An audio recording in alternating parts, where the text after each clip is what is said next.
Assalamualaikum warahmatullahi wabarakatuh. Kami dari kelompok 9, kelas A, Prodi Pendidikan Ekonomi, Universitas Negeri Yogyakarta tahun 2021, akan mempresentasikan hasil diskusi kami mengenai materi Monopolistic Competition untuk mata kuliah Mikroekonomi 1 yang diampu oleh Bapak Bambang Soprayitno SEMSC dan Ibu Daru Wahyuni SEMSI. Sebelum memasuki materi, saya akan memperkenalkan anggota kelompok 9 terlebih dahulu. Yang pertama ada Luluk Jihan Pahira, yang kedua Nidaul Hasanah yaitu dengan saya sendiri, yang ketiga Galih Ramadan Salim, yang keempat Dwi Sunarti, dan yang terakhir ada Nani Kuswoyo. Presentasi kali ini kami membahas tentang yang pertama ada explain barriers to entry, legal barriers and economies of scale yang disampaikan oleh Luluk Jihan Pahira. Yang kedua ada explain demand and marginal revenue yang disampaikan oleh Nani Kuswoyo. Yang ketiga ada explain allocative and efficiency natural monopoly and regulation yang disampaikan oleh Galih Ramadan Salim. Yang terakhir ada explain price discrimination yang dijelaskan oleh Dwi Sunarti. Langsung saja ke pembahasan yang pertama, yang dijelaskan oleh Luluk Jihan Pahira. Hambatan legalitas untuk masuk atau barriers to entry legal barriers, dan skala ekonomi atau economies of scale. Adapun definisi dari barriers to entry yaitu hal-hal yang menghalangi suatu perusahaan masuk ke bidang usaha tertentu. Barriers to entry dapat mengakibatkan terjadinya monopoli, atau biasa disebut dengan natural monopoly, karena terdapat kekuatan internal perusahaan dalam memproduksi suatu barang. Dalam monopoli, hanya ada satu penjual, namun pembelinya banyak. Kemudian hampir tidak ada barang substitusi atau barang pengganti. Jadi, konsumen harus menggunakan produk tersebut. Kemudian ada barriers to entry ini, atau halangan atau hambatan, yaitu perusahaan lain yang masuk atau berkecimpung di usaha itu.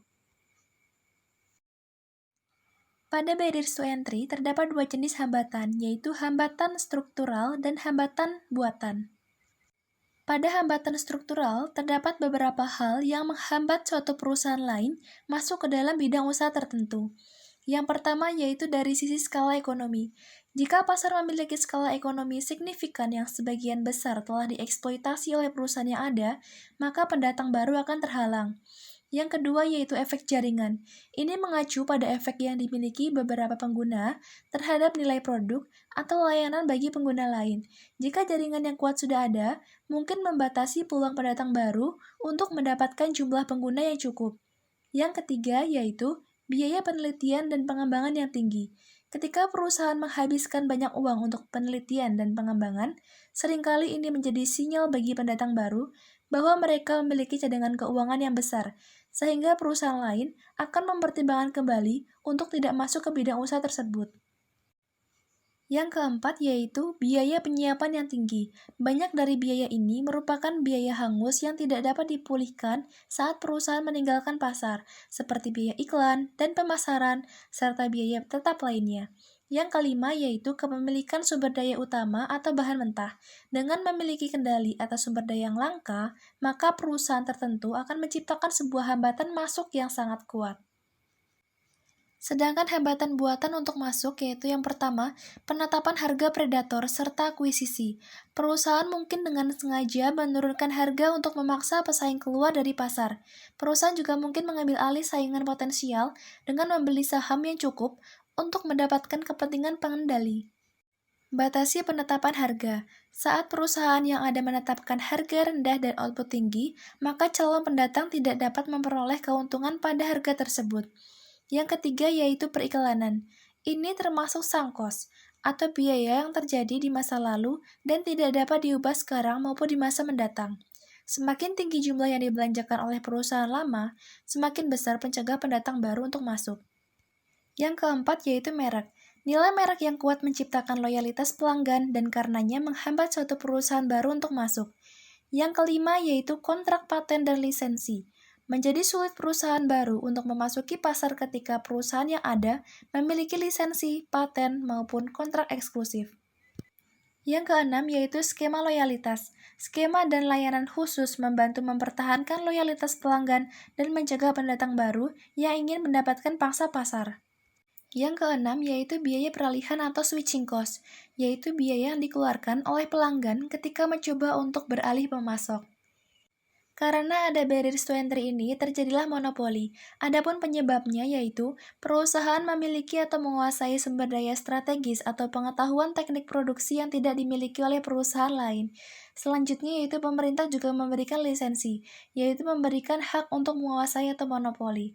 Kemudian perusahaan memiliki hak paten, atau biasanya terkait dengan teknologi. Kemudian ukuran pasar tidak mendukung tumbuhnya perusahaan lain untuk masuk.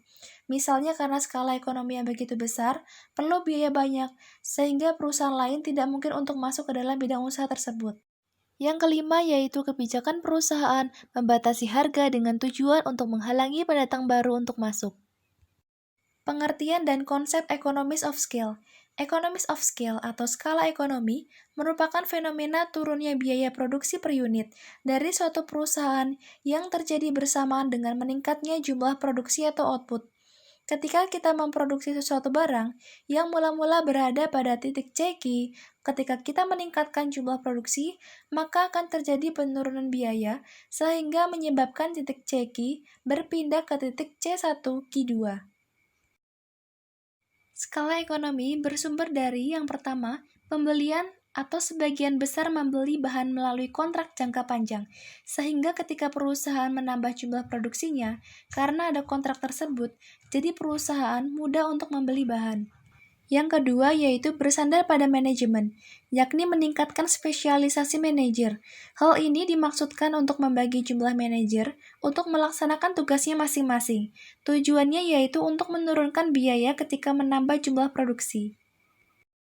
Yang ketiga dapat berasal dari keuangan. Dari sisi keuangan ini diperoleh beban bunga yang lebih rendah saat meminjam dari bank dan memiliki akses ke berbagai instrumen keuangan yang nilainya lebih besar. Yang keempat yaitu pemasaran, atau mengalokasikan biaya iklan selama rentang yang lebih besar di pasar media output. Ketika terdapat peningkatan jumlah produksi, maka biaya iklan yang dibebankan akan dialokasikan dengan rentang waktu yang lebih lama dibandingkan sebelum ada peningkatan produksi. Berbicara mengenai economies of scale atau skala ekonomi ini terbagi menjadi dua, yaitu skala ekonomi internal dan skala ekonomi eksternal. Perhatikan bagan berikut. Bagan berikut menjelaskan terdapat perbedaan di antara dua jenis skala ekonomi. Dalam skala ekonomi eksternal, biaya per unit ini dipengaruhi oleh besarnya industri. Sedangkan pada skala ekonomi internal, biaya per unit dipengaruhi oleh besarnya satu perusahaan. Kemudian dari standar industri domestik dalam skala ekonomi internal, tidak ada keunggulan bagi perusahaan besar dan memiliki ciri khusus yaitu terdapat banyak perusahaan kecil. Sedangkan pada skala ekonomi internal, terdapat keunggulan yang lebih besar untuk perusahaan besar karena perusahaan tersebut memiliki keunggulan tetapi masih memiliki ketergantungan terhadap perusahaan kecil. Kemudian dari sisi market atau struktur pasarnya, untuk skala ekonomi eksternal ini akan menuju ke arah perfect competition market atau pasar persaingan sempurna. Sedangkan pada skala ekonomi internal, lebih mengarah ke imperfect competition market atau pasar persaingan tidak sempurna. Selanjutnya adalah explain demand and marginal revenue. Kurva permintaan menunjukkan kemampuan konsumen dalam membeli suatu barang. Hal ini sangat penting bagi monopolis untuk mengetahui seberapa besar mereka harus menurunkan harga. Pendapatan marginal sendiri adalah pendapatan tambahan yang diterima produsen dari menjual satu unit lagi barang yang dia hasilkan. Karena maksimalisasi keuntungan terjadi pada kuantitas di mana pendapatan marginal sama dengan biaya marginal. Biaya marginal sendiri adalah biaya tambahan yang dikeluarkan saat produsen menambah satu unit lagi barang yang ia hasilkan. Dalam suatu monopoli, kurva permintaannya adalah kurva permintaan pasar. Oleh karena itu, kemiringan kurva permintaan bagi monopolis adalah berslop negatif atau menurun. Jika monopolis menaikkan harga barangnya, maka pembelian barang tersebut akan turun. Begitu juga apabila monopolis mengurangi jumlah produksinya, maka harga keluarannya meningkat. Cara untuk melihat perbedaan kurva permintaan perusahaan kompetitif dan monopoli adalah kurva permintaan dari perusahaan kompetitif adalah horizontal. Sebanyak apapun mereka menjual barangnya, maka harganya tidak akan berubah. Hasilnya, perusahaan kompetitif memilih menjual produk yang memiliki banyak substitusi. Kurva permintaan memberi suatu batasan bagi monopolis untuk memperoleh keuntungan dari kekuasaan pasar yang dimilikinya. Monopolis, jika bisa memilih, pasti akan memilih menjual barang pada harga yang tinggi dengan penjualan sebanyak mungkin. Akan tetapi, kurva permintaan menegasikan hal tersebut. Lebih khususnya, kurva permintaan menjelaskan kombinasi barang dan jasa yang tersedia bagi monopoli. Berikut contoh dari kurva permintaan perusahaan persaingan kompetitif dan juga monopoli. Pada perusahaan kompetitif, menunjukkan bahwa seberapa banyak pun kita menjual barang, maka harganya akan tetap. Dan pada perusahaan monopoli, ketika kita menambah satu barang untuk dijual, maka kita harus mengurangi harganya agar barang tersebut bisa terjual. Kurva permintaan atau demand juga merupakan kurva average revenue bagi perusahaan monopolis. Untuk menaikkan penjualannya, sebanyak 1 unit, perusahaan harus menurunkan harga atau price untuk seluruh jumlah yang dijualnya. Akibatnya, marginal revenue adalah lebih kecil dari P atau price, sehingga dalam menggambarkannya, kurva penerimaan marginal revenue terletak di bawah kurva average revenue atau demand itu sendiri, seperti gambar di samping. Pada tabel berikut bisa kita lihat total revenue, average revenue, dan juga marginal revenue. Total revenue diperoleh dari price dikalikan dengan quantity. Average revenue diperoleh dari price dibagi dengan quantity. Dan marginal revenue diperoleh dari delta total revenue. Misal, marginal revenue-nya 8, diperoleh dari total revenue 18, dikurangi total revenue 10, maka hasilnya 8. Di sini kita juga bisa melihat bahwa marginal revenue bisa bernilai negatif. Dan di tabel ini terlihat bahwa marginal revenue itu di bawah dari harga barang. Itulah mengapa kurvanya di bawah dari price. Ketika perusahaan menaikkan jumlah penjualan barang, monopolis harus menurunkan harga barang untuk seluruh pelanggannya. Kemudian akan ada 2 dampak pada pendapatan total. Yang pertama, efek luarannya. Semakin banyak output yang dijual, maka quantity akan meningkat, sehingga cenderung meningkatkan pendapatan total. Dampak yang kedua adalah efek harga, yaitu harga akan menurun, maka price-nya akan lebih rendah. Yang mana, menurut kami adalah akan cenderung menurunkan pendapatan total. Nah, akibatnya ketika monopolis menambah 1 unit produksinya, maka harga harus diturunkan pada setiap unit yang dijual dan mengakibatkan berkurangnya pendapatan dari tiap-tiap unitnya. Hasilnya, pendapatan marginal lebih kecil daripada harga barang yang dijual. Pada kurva di samping menunjukkan kurva permintaan dan juga pendapatan marginal perusahaan monopoli. Pendapatan marginal atau marginal revenue bisa negatif apabila efek harga lebih besar daripada efek keluarannya. Pada kasus ini, perusahaan memproduksi 1 unit tambahan, harganya berkurang sehingga pendapatan total perusahaan akan menurun, meskipun perusahaan tersebut menjual dalam jumlah yang banyak. Explain allocative inefficiency, natural monopoly, and regulation. Inefisiensi adalah tidak maksimalnya pemanfaatan, tidak ada peningkatan atau rendahnya nilai. Fungsi lainnya adalah kemampuan untuk menekan biaya produksi yang harus dikeluarkan perusahaan. Alokasi adalah penentuan banyaknya barang yang disediakan untuk suatu tempat atau penjatahan. Alokasi juga dapat diartikan penentuan banyaknya uang atau biaya yang disediakan untuk suatu keperluan. Jadi, inefisiensi alokasi adalah tidak maksimalnya pemanfaatan atau tidak ada peningkatan atau rendahnya nilai untuk membuat penjatahan atau penentuan banyaknya uang atau biaya yang disediakan untuk suatu keperluan. Yang kedua, monopoli alami atau natural monopoli dan peraturannya. Natural monopoli merupakan suatu jenis pasar yang terjadi secara natural atau alamiah. Hal ini bisa terjadi karena perusahaan monopoli mempunyai atau memproduksi suatu otentik dan khas yang tidak dimiliki para pesaing. Jenis inefisiensi. Ada 7 jenis inefisiensi yang sering dijumpai pada proses bisnis, yaitu sebagai berikut. Yang satu, overproduksi. Kedua, pergerakan. Yang ketiga, menunggu. Yang keempat, transportasi. Yang kelima, proses ekstra. Yang keenam, inventaris. Yang terakhir, rusak atau cacat. Monopoli buatan dan alami. Perbedaan monopoli buatan dan monopoli alamiah adalah pada monopoli buatan, pasar monopolis yang ada dibentuk seperti pembentukan kartel maupun terus oleh sekumpulan pengusaha untuk mengendalikan pasar. Sedangkan monopoli alamiah adalah monopoli yang terjadi karena murni mekanisme pasar. Contoh monopoli alamiah di Indonesia. Contohnya adalah PT PLN Persero di industri listrik dan PT Kereta Api Indonesia Persero di industri kereta api. Kedua industri tersebut memerlukan investasi yang sangat besar untuk membangun infrastruktur jaringan. Ketika jumlah pengguna meningkat, biaya rata-rata perusahaan turun dan produksi mereka menjadi lebih efisien. Menurut William A. McIasan pada bukunya halaman 149 tahun 2001, diskriminasi harga merupakan menaikkan laba dengan cara menjual barang yang sama dengan harga yang berbeda untuk konsumen yang berbeda atas dasar atau alasan yang tidak berkaitan dengan biaya. Diskriminasi harga biasanya mengacu pada pengenaan harga berbeda untuk produk atau jasa yang sama kepada kelompok pelanggan yang berbeda atau dalam pasar yang berbeda. Jenis-jenis diskriminasi harga ada 3. Yang pertama ada diskriminasi harga tingkat pertama. Diskriminasi harga tingkat pertama atau yang sering disebut dengan diskriminasi harga sempurna terjadi saat suatu perusahaan mampu memberikan harga yang lebih tinggi yang bersedia dan juga mampu dibayar oleh setiap orang. Untuk yang kedua, diskriminasi harga tingkat kedua. Pada jenis diskriminasi harga ini, perusahaan akan menggunakan volume pembelian sebagai alat ukur kesediaan dalam membeli.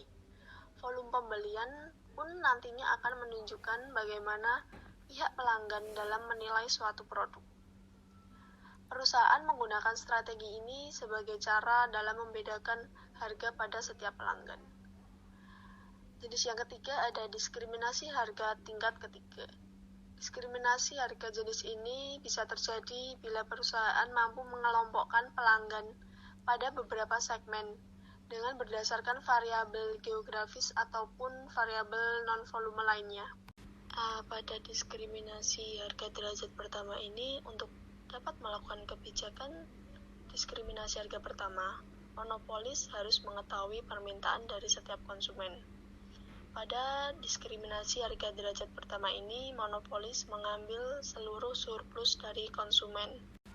Pada diskriminasi harga derajat kedua ini, biasanya diterapkan pada komoditi public utility. Diskriminasi harga derajat kedua, monopolisnya hanya mengambil sebagian dari surplus konsumen. Di sini juga terjadi pemindahan keuntungan atau surplus dari konsumen kepada monopoli sehingga menguntungkan monopoli dan merugikan konsumen. Tetapi bagi masyarakat keseluruhan, konsumen dan produsen itu tidak berpengaruh sehingga diskriminasi harga ini tidak mempengaruhi efisiensi alokasi. Diskriminasi harga derajat ketiga ini terdapat 2 atau lebih pasar yang mempunyai elastisitas permintaan yang berbeda, yang disebabkan oleh perbedaan pendapatan, perbedaan selera, dan perbedaan tersedianya barang substitusi. Barang dari pasar yang satu tidak dapat dijual ke pasar yang lainnya, dan monopolis akan menetapkan price yang lebih rendah pada pasar yang elastisitas permintaannya lebih elastis dan sebaliknya. Pada diskriminasi harga ini terdapat keuntungan dan kerugian. Pertama kita bahas keuntungannya terlebih dahulu. Yang pertama, peningkatan pendapatan. Salah satu contoh perusahaan yang bisa mengeruk keuntungan dari diskriminasi harga adalah perusahaan transportasi. Keuntungan yang kedua adalah peningkatan layanan konsumen. Bila strategi diskriminasi harga mampu memberikan peningkatan yang signifikan pada pendapatan perusahaan, maka mereka juga bisa meningkatkan layanannya pada konsumen. Yang ketiga, memberikan keuntungan pada konsumen. Selain memberikan keuntungan pada produsen, diskriminasi harga juga mampu memberikan keuntungan bagi konsumen. Contohnya, ada Ada harga khusus untuk lansia. Biasanya pendapatan lansia tentu lebih rendah dari pekerja aktif, sehingga mereka akan sangat terbantu dengan adanya harga yang murah. Keuntungan yang terakhir adalah mengelola permintaan konsumen. Pihak perusahaan bisa melakukan pemerataan permintaan konsumen dengan adanya strategi ini. Contohnya adalah dengan cara memberikan harga murah untuk tiket transportasi di pagi hari, sehingga secara tidak langsung akan mendorong pihak konsumen untuk melakukan perjalanan di pagi hari agar bisa memperoleh harga yang lebih murah. Kerugian diskriminasi harga sendiri ada 4. Yang pertama, harga yang terlalu tinggi untuk beberapa orang. Bila ada konsumen yang merasa diuntungkan dengan adanya harga yang lebih rendah, tentunya ada juga konsumen yang dirugikan karena harus membayar dengan harga yang tinggi. Yang kedua, surplus konsumen menurun. Penerapan diskriminasi harga akan membuat surplus konsumen menjadi rendah dan mengakibatkan kesenjangan yang semakin besar di sekitar masyarakat. Hal tersebut akan terjadi bila perusahaan menerapkan diskriminasi harga pada tingkat pertama. Yang ketiga, ada ketidakadilan bagi konsumen. Walaupun strategi ini ditetapkan dan dilakukan dengan berdasarkan kelompok sosial tertentu saja, namun konsumen akan merasakan ketidakadilan.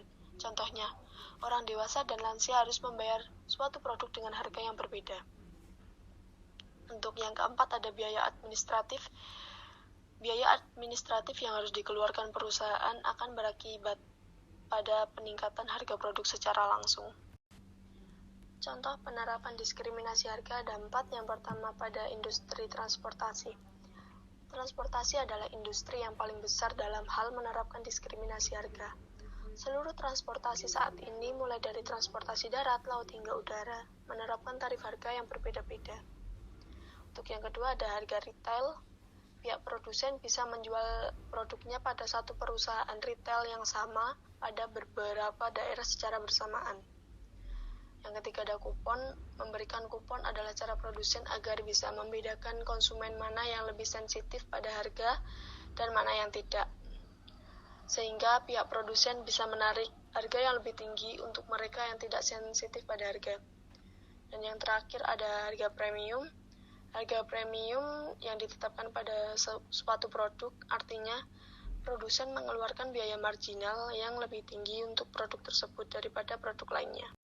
Diskriminasi harga dapat dikatakan berhasil jika saat perusahaan mampu mencegah pengiriman barang dari pasar yang lebih murah pada pasar yang lebih mahal, atau dengan menghindari penjualan kembali produk dari individu yang membeli produk lebih murah pada individu yang membeli produk yang lebih mahal. Untuk itu, biaya transportasi memiliki peran yang penting. Tingginya biaya transportasi akan mengurangi keuntungan yang didapatkan dari penjualan kembali berbagai barang, yang mendukung keberhasilan diskriminasi harga. Untuk itu, jangan heran bila praktik diskriminasi ini lebih berhasil diterapkan pada pasar asing yang berbeda, karena melibatkan jarak tempuh, sehingga akan meningkatkan biaya transportasi. Sekian presentasi dari kami. Apabila ada kesalahan kata, mohon dimaafkan. Dan yang ingin bertanya silahkan berkomentar di Facebook. Terima kasih. Wassalamualaikum warahmatullahi wabarakatuh.